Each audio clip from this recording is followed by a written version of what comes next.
I know we're on day 6 and all, and it feels like we're super ahead to get everything done in 30 days, but looking at this list, it still feels like there's a lot to do. Brought to you in part by Alpine Toyota, Martech Engineering, and in part by... Welcome to what? Day 6 of the Tacoma build? 6 of 30. And today, we're gonna make a list. Like I kind of mentioned in yesterday's video, everything that we did in Hosmer, I expected to take a week, but it actually took us like 3 days. So in theory, I'm way ahead of schedule, but I don't really know that for sure. So I'm gonna make a list so that as we go along, we can start taking things off. And I'm sure I'm probably gonna forget some things on the list, but yeah, let's start. So, some of the big ones would be exhaust, because I don't know how the exhaust is gonna fit back on the truck. I have it all pretty well taken out at this point. Gears and lockers. In theory, the gears are shipped from Nitro Gear. I don't currently have them, but hopefully soon we'll get our hands on that so we can actually put the diffs together finally. Brake lines. So we'll have to connect from the factory Toyota braking system and convert it to work with the Super Duty diffs somehow. I've kind of got an idea for that. Oh yeah, where we left off yesterday, I got to finish cutting off the factory shock mount and strike pad for the bump stop on the other side of the truck on the rear. Fix a couple of the grounds that we're taking off. Cut overload springs. Paint rear half of frame. Ooh, shocks. Mounts. Coil overs. I guess just, install the brakes and axle shafts. Paint rear axle. Do some sort of alignment. Bolt, check everything. That's an important one. Reinstall box. Front bumper. Fiberglass. Pretty much wiring so that my dash doesn't think that anything's changed. I don't have the ABS light, the traction control light, stuff like that, right? Another big one's gonna be paint or wrap. We will be talking about that pretty soon here. That has to do with my situation with the fiberglass because I don't have it yet. Oh, wire aux beam. So that's a little switch box so that I can actually activate my lockers and lights, compressor, all that kind of stuff. So the fiberglass kit I'm using is actually converting it into a 3rd gen front end. So I got the TRD Pro grill and stuff, but I also have new headlights coming from Tacoma Beast as well, which will need to be wired to work with the 2nd gen stuff. Rock sliders.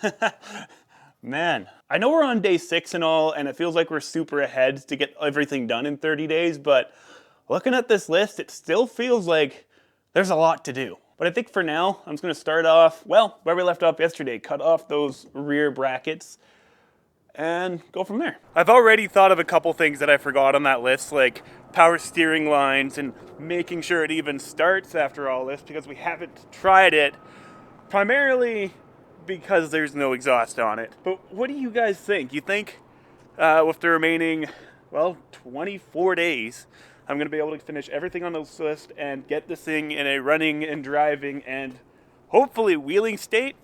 I think it's possible, but we're still waiting on a couple of things. As I mentioned, we don't have the gears, we don't have the coilovers, which is why it's got these fancy rough country ones. I don't have the fiberglass kit to convert the front end that I ordered in January. I don't even want to get into the McNeil thing, but can't say I'd order from them again. Let me know in the comments if you guys have ordered from McNeil, but they've been screwing me around, not even replying to my emails, nothing for months. I haven't heard one peep from them since since I ordered the kit. And yes, I have called them, but not good experience so far. All right, that's enough talking. Let's get to work. These brackets are coming off.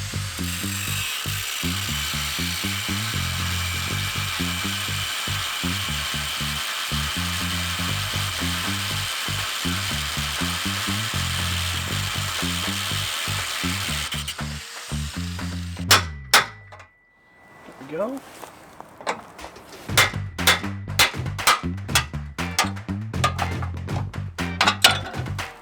Beautiful.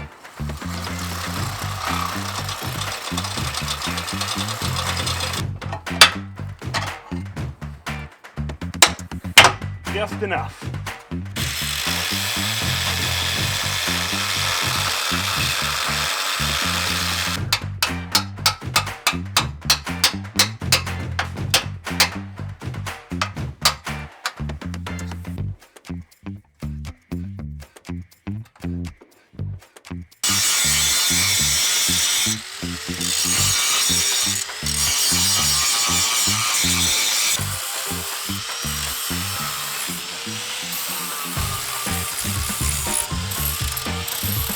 Well, now in theory, I think we've officially cut absolutely everything off this Tacoma frame that's got to get cut off, including what's up front and rear. That guy's all ground down and good to go.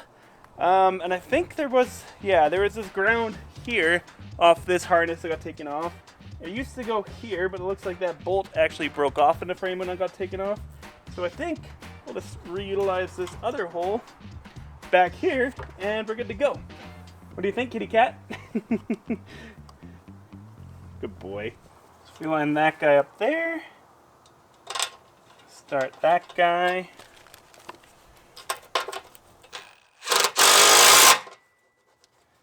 Alright, that's regrounded.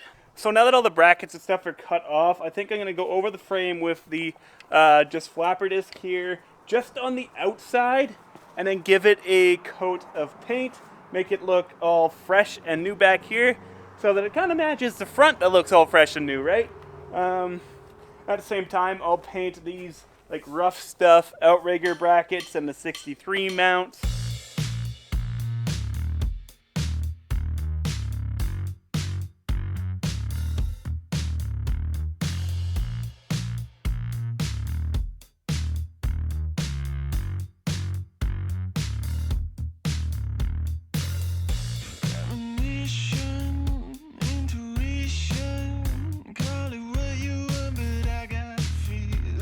So my goal with like grinding down the back of the frame here isn't necessarily to make it absolutely perfect, down to bare steel everywhere. I only want to paint like the exteriors, primarily because I don't really want to pull the tank and all this stuff out to get at the inside of the frame. And realistically, this truck is a 2010. This frame is still in excellent condition. So I'm just painting the outside, and the only reason I'm really doing that is because these brackets were cut off of it.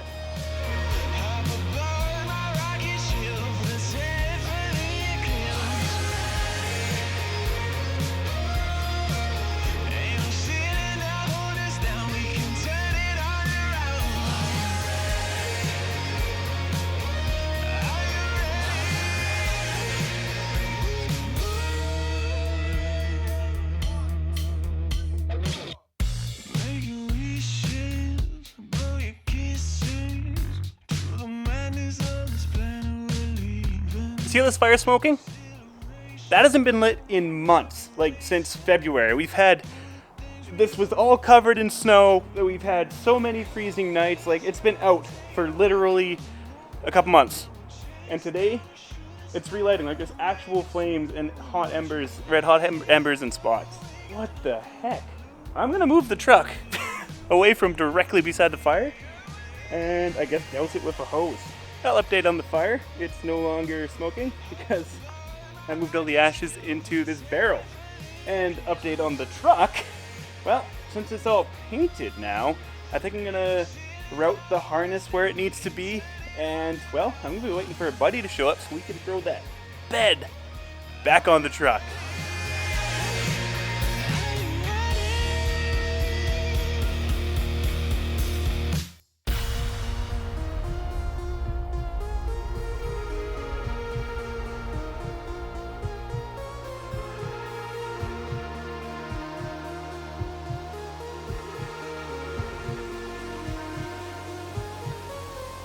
So this guy right here is that other ground that I was talking about. It used to be grounded to the frame here, but the hole it was in is now covered by a frame plate. So I don't see why I can't just flip it around and tie it right to the alternator bracket and just ground off the engine block.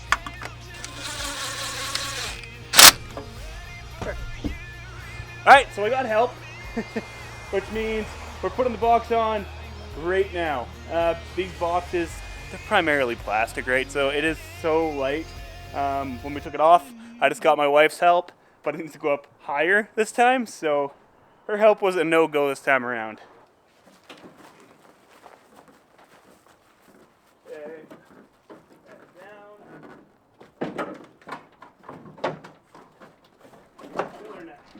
Alright, so the bed's on, and by no surprise, I need to trim it. So we bumped the axle back like nearly 2 inches So it doesn't really surprise me that these big tires just aren't gonna clear. I need to come in here, I need to take like a skiff off the inside here for now, just to fit the bed, and I'll likely have to take a fair bit more out of it when I actually like test out the travel and see where the tires land. But that's a future Clinton problem. For today, the Clinton problem is just making the bed fit.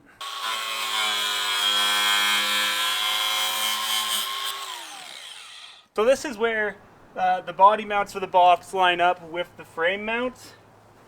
And like I said, there's going to be some more future cutting out of this thing. Like a fair bit. Alright guys, and that about wraps up today's video.